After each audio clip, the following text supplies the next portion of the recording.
Coach, do you have an opening statement, or would you like to open up the questions? Just excited about playing in this rivalry game against Toledo.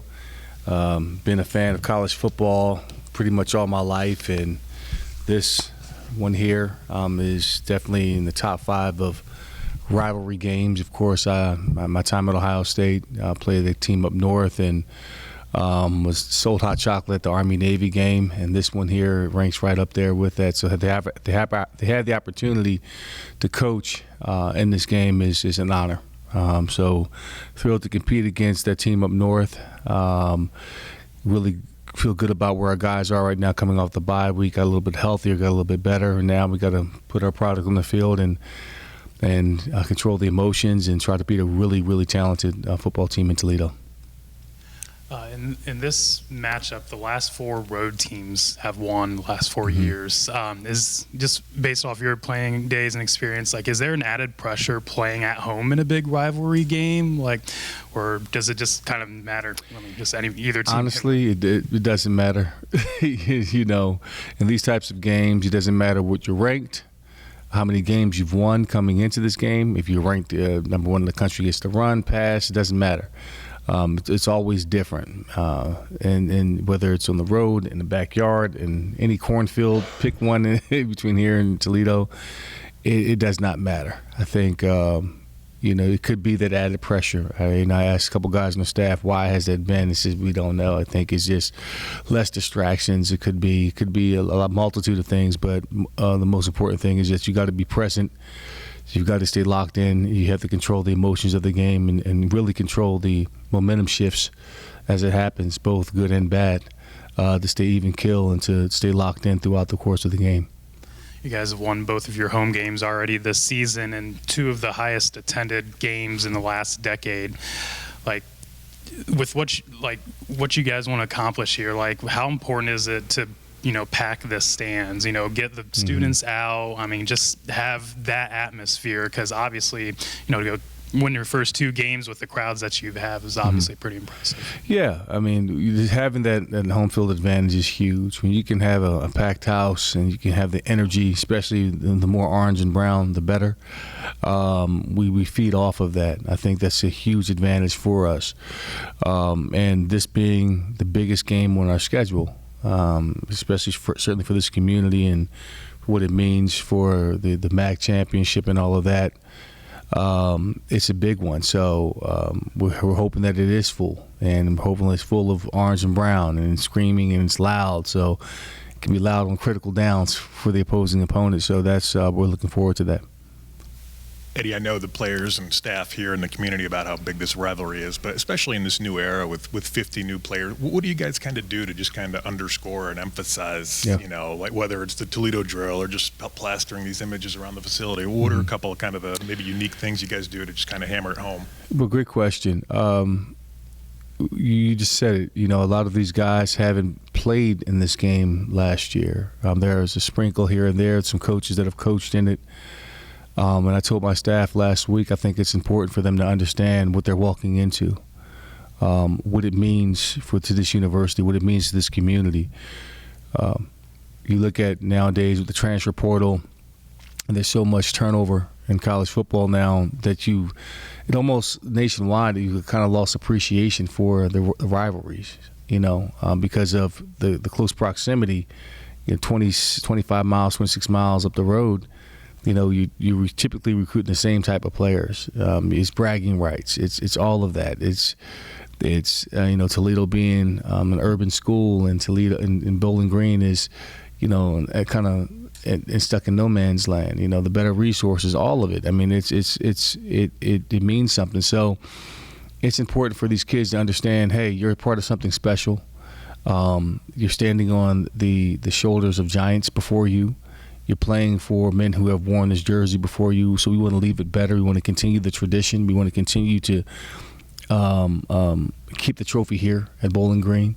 So it matters. You know, when you come to schools like this, you know, you play in games for this particular reason, to play in games like this. So we're making a real emphasis for them understanding that, hey, this is an important game. This really means a lot to this university.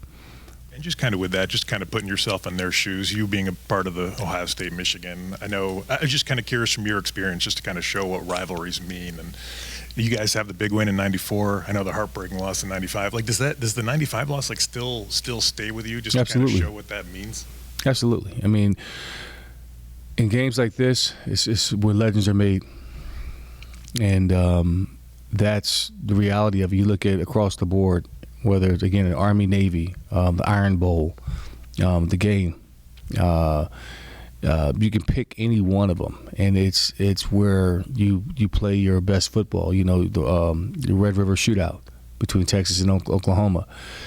You know, both teams coming into that one, you just have no idea, you know, what's going to happen because it's so highly competitive and there's so much emotions wrapped around it. So I expressed to them that this is one that lasts a lifetime. It goes on forever, and I feel the pain. I still feel the pain of that '95 loss. You know, you think about the what ifs, and you don't want to ever have that. So there's no regrets, you know, going into it. Our kids understand what it is. You know, it's been preached the moment that I've got here that with the important emphasis around this one and what it means, and players that have played on our staff. Coaches that are on the staff that have coached in this game, now players that are coaching for us that have played in this game are reinforcing that same message.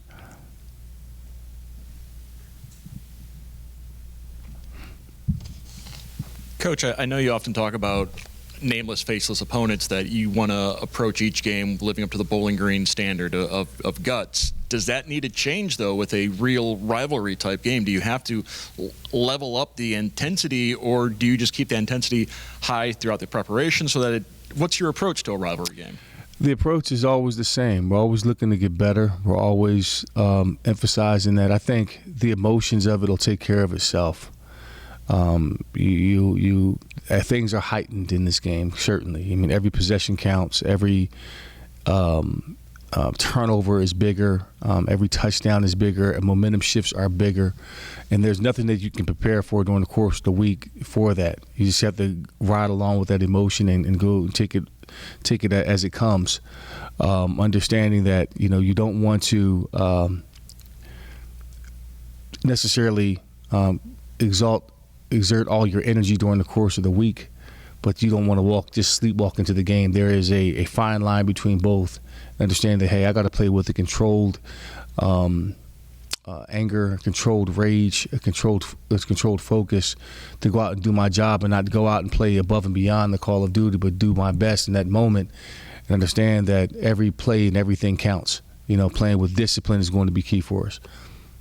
What makes Toledo such a tough opponent for you guys and for the rest of the MAC? Well, they're talented, very talented ball club. Always have been. You know, Coach Candle has done a phenomenal job of building that program. They've had some really great football teams up there, and certainly this year they do. They have a quarterback that's played in this league for a long time, who's well experienced. A running back that can really control the game. Talented. He can hit explosives from anywhere on the field, and he's heavy. He can get yards after contact. A couple guys in that offense that you have to be mindful of. The special forces or special teams, the return guys are special. The defense is always stout. So you got your hands full. You got a complete football team you got to be concerned about, and it's going to bring the best out in us to go out there and try to get a victory. Any more questions?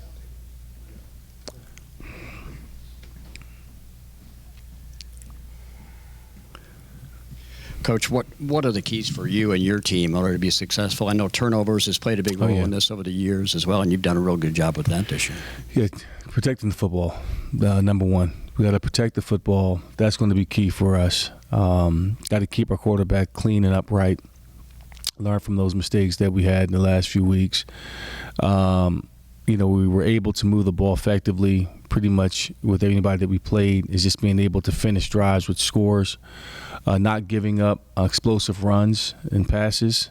You know, having a team drive the ball against us is going to be huge for us too. So being disciplined in our eyes defensively, protecting the football, and taking advantage of the opportunities that are given to us on the offensive side of the football and being able to score touchdowns inside the red zone.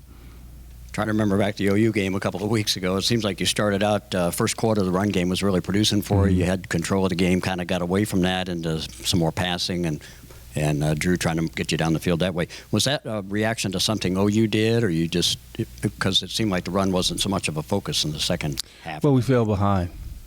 And we had to pass the ball a little bit more to try to, get it going. We couldn't afford just to keep running the football as much as we could. Now, there were moments in the third quarter. Certainly, the third quarter has been our Achilles heel. I don't know what the stat is, but it's through the last 9 quarters, we had 3 straight 3-and-outs starting off in the third quarter, and that has to change. And a lot has to do with that. So, and most of it's been, hey, they get paid too. They've been able to stymie our offense coming out of the third quarter, and they've made adjustments and quicker than we have. But we've got to be able to be effective in that regard. So our goal is to be balanced. Is to come out and move the ball the surest way and the best way possible. And right now we're really leaning heavy on our offensive line, but we need to be able to throw the football and have an opportunity to make plays in the passing game to remain balanced. We just don't want to be one-dimensional. Follow up on that. How do you think Drew's performed so far for you this year? I think he's been great. In spite of, what we've seen, the mistakes that he's made, there have been, some catastrophic turnovers, but, that happens in the game of football. You look at last week or 2 weeks ago, a tip ball goes back 6. That's a fluke. Got to drop back a little bit more in the pocket, got to find more space for him to throw it. You come right back, show resilience, and tie it up. And then it goes back and forth, and then throwing the other pick right before halftime. That was an error that he knows better. I think he's learned the lesson from that hey, he's got to make better decisions, and that's fine. So I think for the most part, she shows flashes of what he can be. He just has to be more consistent making the best plays, and I think that has a lot to do with being on the same page and that being within our coaching staff too, is being able to communicate, understanding the why behind certain pass concepts or what we're doing, why we're calling these plays, what the effect is, why this receiver has to get, to his depth and cross the face of a defender so he can open up a window for a certain player. And that understanding has to be collective. It can't be information held to just one particular unit. That has to be shared and has to be communicated and has to be executed at a high level. So once he understands that and we're on the same page, I think he can operate at a high level. Any more questions? Good. All right, thank you. Appreciate it.